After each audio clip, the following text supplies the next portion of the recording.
Hello students, welcome to my YouTube channel physics तक 9। तो आज हम स्टार्ट करते हैं speed of longitudinal wave in liquid medium. इसके पहले प्रीवियस लेक्चर में हमने पढ़ा था speed of longitudinal wave in solid medium, और उससे पहले था speed of transverse wave in solid medium.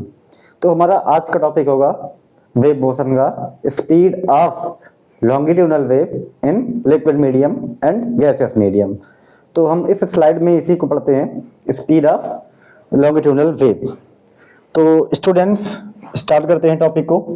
तो हमारा टॉपिक है स्पीड ऑफ, देखिए तो यहाँ पर speed of longitudinal wave in liquid medium, इनका जो फॉर्मूला होगा वो v is equal to b by root of b by d। अब वेयर b, कैपिटल B यहाँ पर क्या होगा, तो where capital B is the bulk modulus, where capital B is the bulk modulus of liquid, and d small d is the density of the liquid. तो ये हमारा है फॉर्मूला है speed of longitudinal wave in liquid medium. अब अगर हम इनकी value को फाइंड करते हैं, जैसे हम इनको कोई इक्वेशन बना देते हैं, तो फॉर वाटर, फॉर एग्जांपल के लिए हम लेते हैं फॉर वाटर। अब वाटर के लिए बल्क मॉडुलस B की वैल्यू कितनी होती है, तो students for water bulk modulus B is equal to 2.0 into 10 to the power 9 kg newton पर मीटर स्क्वायर। ये होती है students bulk modulus for water की वैल्यू। और वाटर की डेंसिटी कितनी होती है ये तो जानते ही हैं, density of water D is equal to 1.0 into 10 to the power 3 metre cube. ये है density of water. Then we can find the speed of longitudinal wave in water, and water is the liquid. Therefore इनका जो speed होगा v is equal to root of, अब यहाँ capital B की value put up करेंगे तो 2.0 into 10 to the power 9 upon 1.0 into 10 to the power 3। तो अब स्टूडेंट्स इनको सॉल्व करेंगे तो आएगा 2 into 10 to the power 9 minus 3, तो ये हो जाएगा 6 रूट ऑफ। अब इनको सॉल्व करेंगे 10 टू द पावर 6 की value 10 to the power 3 into, और रूट 2 की वैल्यू होती है 1.414। अब इनको मल्टीप्लाई कर देंगे, then we find the result 1414 metre per second. तो ये है speed of longitudinal wave in water का हमारा फॉर्मूला से जो हमने फाइंड किया, ये इनका रिजल्ट है। तो स्टूडेंट्स जब हम स्पीड ऑफ लॉन्गिट्यूडनल वेव हमने निकाला, इसमें फाइंड किया वाटर के लिए, तो इतना आया। बट इनकी जो एक्सपेरिमेंटल वैल्यू जो है, अगर हम इनको डिफाइन करें कितना होता है, तो इनका एक्सपेरिमेंटल वैल्यू V एक्सपेरिमेंटल जो एक्सपेरिमेंट करके फाइंड किया गया है, उसकी वैल्यू आती है अप्रॉक्स V की वैल्यू 1450 मीन्स इतना मीटर पर सेकेंड। तो अब ये जो फॉर्मूला से हमने फाइंड किया वैल्यू, ये वैल्यू और एक्सपेरिमेंटल वैल्यू लगभग सेम है, तो इसमें वेरिएशन कुछ खास नहीं है, इसलिए हमारा ये फॉर्मूला एकदम करेक्ट है। तो it is the formula for speed of longitudinal wave in liquid. अब हम आगे बढ़ते हैं फॉर गैस मीडियम के लिए। तो गैसियस मीडियम के लिए तो स्टूडेंट्स होगा speed of longitudinal wave in gaseous medium. तो सेम क्वेश्चन को हम इसी पे रखते हैं, इन गैस मीडियम।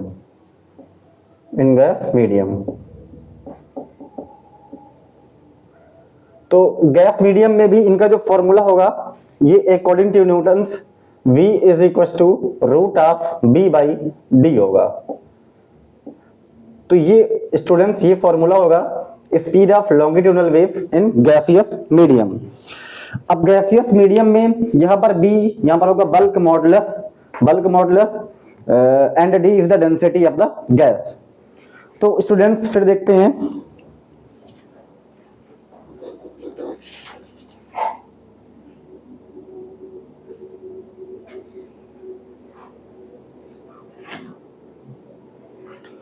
अब here capital B for gaseous medium, capital B is the bulk modulus, capital B is the, अब यहाँ पर देखो स्टूडेंट्स, ये इसके पहले हमने जब लिक्विड में डिफाइन किया था तो इसको हमने बी को माना था ये बल्क मॉडुलस ऑफ लिक्विड है, बट यहाँ पर गैसियस मीडियम के लिए capital B will be the isothermal bulk modulus, it is will be isothermal bulk modulus.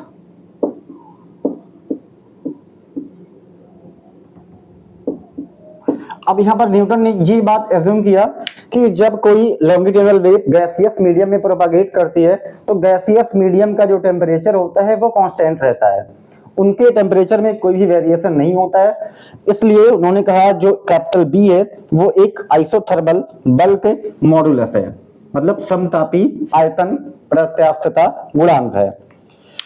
तो and D is the density of the gas, D यहां पर होगा density.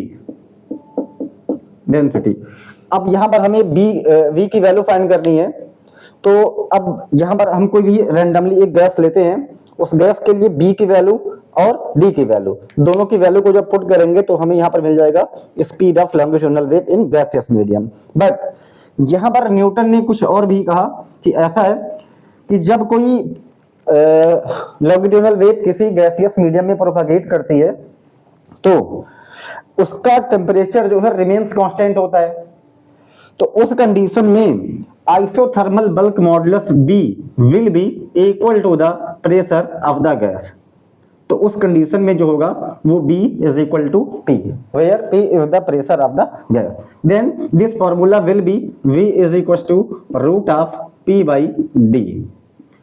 तो ये फॉर्मूला स्टूडेंट्स हो जाएगा speed of longitudinal wave in gaseous medium. तो अब हम इनको डिफाइन करते हैं किसी एक पार्टिकुलर गैस के लिए, जैसे हम लेते हैं फॉर ऑक्सीजन के लिए, फॉर एयर या ऑक्सीजन, तो लिख रहे हैं फॉर एयर।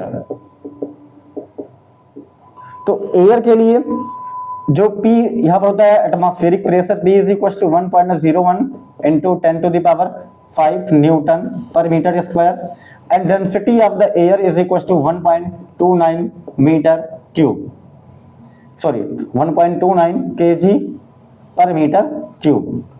तो ये होता है एयर का एटमॉस्फेरिक प्रेशर या एयर का प्रेशर इनको ऐसे, और ये है डेंसिटी। अब इनके प्रेशर और डेंसिटी की वैल्यू को जब हम इस फॉर्मूले में पुट करते हैं तो हमें speed of longitudinal wave in the air हम फाइंड कर लेते हैं। Therefore V is equal to root of, अब P की वैल्यू पुट करेंगे 1.01 10 टू द पावर 5 बाई 1.29। अब इनको जब हम सिंप्लीफाई करेंगे, सॉल्व करेंगे, तो हमें एक रिजल्ट मिलेगा, और वो रिजल्ट अप्रोक्सीमेटली जो मिलता है ये मिलेगा 280 में अप्रोक्सीमेटली। अब इसको सॉल्व करेंगे आप तो आएगा 280 मीटर पर सेकेंड। ये होगा speed of longitudinal wave in gas medium और इन एयर। तो दैट मीन्स हमारा जो रिजल्ट आया है V is equal to 280 metre per second के आसपास में ये रिजल्ट हमारा आएगा। बट जब एक्सपेरिमेंटल वैल्यू इनका फाइंड किया गया स्पीड ऑफ लॉन्गिट्यूडनल वेव, और हाँ साउंड वेव एक लॉन्गिट्यूडनल वेव है, तो जब हम साउंड वेव की स्पीड को 0 डिग्री सेल्सियस पर एयर में फाइंड करते हैं तो वो वैल्यू इससे कुछ डिफरेंट आती है। तो वो जो एक्सपेरिमेंटल वैल्यू है at 0 degree Celsius V speed of sound या speed of longitudinal wave in air, ये वैल्यू आती है समथिंग 331 मीटर पर सेकेंड होती है। अब ये वैल्यू जो है ये एक्सपेरिमेंटल वैल्यू है, एक्सपेरिमेंटल वैल्यू है, और ये वैल्यू हमारा फॉर्मूले से फाइंड किया गया है। तो इस फॉर्मूले में और इस एक्सपेरिमेंटल वैल्यू में कुछ डिफरेंस है, ये 280 बता रहा है, ये 331 बता रहा है। दैट मीन्स इस फॉर्मूले में अभी भी कोई टर्म है जो मिसिंग है। तो न्यूटन के अकॉर्डिंग यही फॉर्मूला है V is equal to root of P by D, where P is the pressure of the gas and D is the density of the gas. तो बट ये फॉर्मूले में जो रिजल्ट आ रहा है वो कुछ डिफरेंट आ रहा है। तो फिर अब क्या करते हैं, लाप्लास एक साइंटिस्ट हैं, लाप्लास इस पे कुछ करेक्शन करते हैं, लाप्लास इस पे करेक्शन करते हैं। तो वो करेक्शन फिर अभी देखते हैं क्या होता है।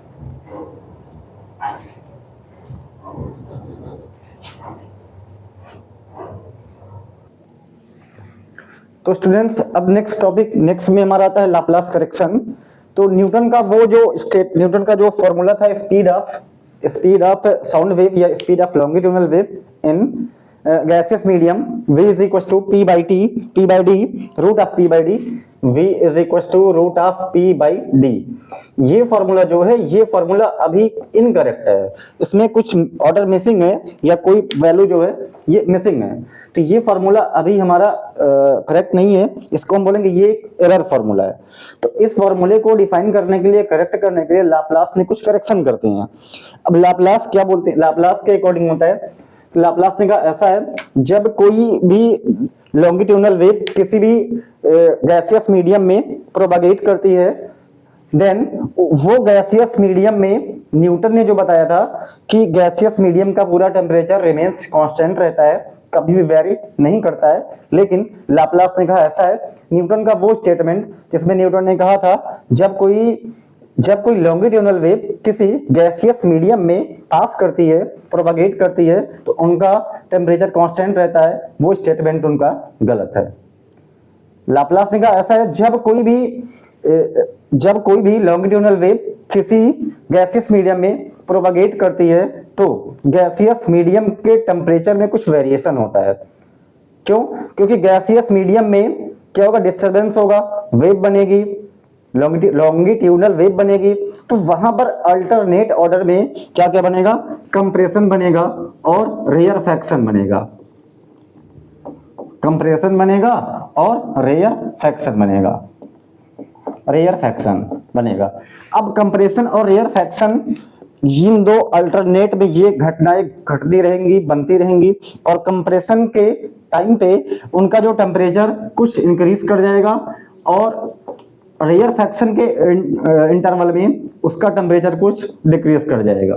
बट इनके टेम्परेचर का इंक्रीजिंग और डिक्रीजिंग जो अल्टरनेट में होता है, ये इतना फास्टली होता है कि ये एक एडियाबैटिक प्रोसेस की तरह हो जाता है। और कंप्रेशन के दरमियान में जो हीट बनती है या जो टेम्परेचर में इंक्रीमेंट होता है, और रेयरफैक्शन में जो टेम्परेचर में लॉस होता है, ये इतने कम टाइम में होता है कि बाहर का एटमॉस्फेयर की कोई भी हीट मीडियम में एंटर नहीं कर पाती है, और ना ही इस मीडियम की हीट बाहर एटमॉस्फेयर में जा पाती है।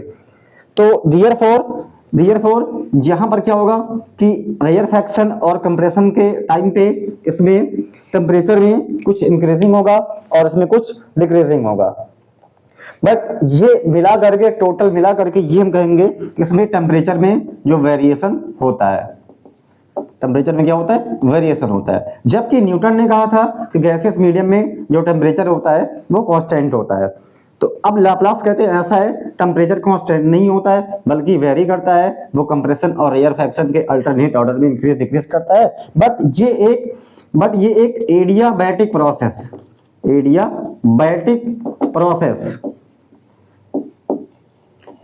प्रोसेस की तरह बिहेव करता है। कि एडियाबैटिक प्रोसेस क्या होता है, एक ऐसा प्रोसेस जिसमें एटमॉस्फेयर की हीट ना इंटर कर पाए और ना ही सिस्टम की हीट एटमॉस्फेयर में जा पाए, मींस हीट एनर्जी का ट्रांसमिशन जीरो होता है, तो वो होता है एडियाबैटिक प्रोसेस। इसलिए लाप्लास ने इनको कहा ऐसा है कि न्यूटन के इस फॉर्मूले में जो speed of longitudinal wave v is equal to root of p by D जो न्यूटन ने सजेस्ट किया था, इस फॉर्मूले में हम p के जगह पर गामा p का यूज करेंगे। p के जगह पर किसका यूज करेंगे, गामा p। वेयर गामा क्या है, तो फिर स्टूडेंट देखते हैं। गामा यहां पर होगा एडियाबैटिक बल्क मॉडुलस। फिर देखते हैं, यहां पर गामा होगा एडियाबैटिक बल्क मॉडुलस। तो इसलिए हम फॉर्मूले में speed of longitudinal wave in gaseous medium v is equal to लिखेंगे gamma p by D root of जी होगा, where gamma is the adiabatic bulk modulus of gas and d is the density D is the density। तो इस फॉर्मूले में जब हम gamma को पुट कर देते हैं एडियाबैटिक को, एडियाबैटिक बल्क मॉडुलस को, तब जाके फॉर्मूला हमारा करेक्ट होता है। ऐसा लाप्लास ने करेक्शन किया और इसके पीछे अपना पूरा एक्सप्लेनेशन भी दिया। फिर देखते हैं स्टूडेंट्स, अब अगर हम इसके द्वारा हम speed of longitudinal wave in air medium में फाइंड करते हैं तो क्या रिजल्ट आता है। तो इन एयर मीडियम में, तो एयर मीडियम के लिए गामा की वैल्यू कितनी होती है। अब देखिए एयर मीडियम में जो होता है वो ज्यादातर गैसें डायटोमिक के फॉर्म में होती है, डायटोमिक मॉलिक्यूल के फॉर्म, जैसे ऑक्सीजन नाइट्रोजन ज्यादा रेशियो उन्हीं का होता है। तो डायटोमिक मॉलिक्यूल्स के लिए, डायटोमिक गैस के लिए तो गामा की वैल्यू जो होती है वो 1.4 के आसपास होती है। तो यहां पर स्टूडेंट्स हम गामा की वैल्यू जो पुट करेंगे वो करेंगे 1.41 गामा की वैल्यू। और एयर है तो एयर की डेंसिटी जो होगी, एयर की डेंसिटी जो होती है कितनी होती है 1.29 kg पर मीटर क्यूब, ये एयर की डेंसिटी अप्रॉक्स होती है। और इनका एटमॉस्फेरिक प्रेशर भी is equal to 1.01 into 10 to the power 5 newton पर मीटर स्क्वायर होता है। अब हम सारी वैल्यू को उसमें पुट करते हैं तो रिजल्ट मिलेगा V is equal to root of gamma की value 1.41 into 1.01 10 to the power 5 और अपान में 1.29। अब स्टूडेंट्स जब हम इनको सॉल्व करते हैं तो ये रिजल्ट कुछ मिलता है, कितना ये मिलेगा result root of is equal to root of 1.41, इसको रूट कर दो। अब ये जो पूरी वैल्यू है, ये पूरी वैल्यू वही रिजल्ट आया था जो न्यूटन के फॉर्मूले में आया था। तो इनको हम अलग से कर सकते हैं, इनकी वैल्यू न्यूटन के अकॉर्डिंग आई थी कितनी 280 मीटर पर सेकेंड, यह था 280 समथिंग। अब जब हम रूट ऑफ 1.41 की वैल्यू को निकाल करके इसमें मल्टीप्लाई करेंगे तो रिजल्ट मिलेगा लगभग अप्रॉक्स 332 मीटर पर सेकेंड, ये मिलेगा V इज इक्वल टू, यहां पर V है स्पीड ऑफ, V यहां पर है speed of longitudinal wave in air, ये इनके फार्मूला से डिफाइन किया गया है। और जब हम इनका एक्सपेरिमेंटल वैल्यू निकालते हैं, V एक्सपेरिमेंटल जो होता है, इनका जो एक्सपेरिमेंटल वैल्यू होता है वो लगभग 331 मीटर पर सेकेंड होता है एट 0 डिग्री सेल्सियस पर। तो मिलाकर देखिए ये इस फॉर्मूले से जो रिजल्ट हमको मिला है, ये रिजल्ट और एक्सपेरिमेंट से जो रिजल्ट मिला है इसमें काफी सिमिलरिटीज है, लगभग इक्विवेलेंट सेम है। तो इसलिए लाप्लास का ये करेक्शन एकदम बिल्कुल सही है। यही है formula speed of longitudinal wave in gaseous medium का।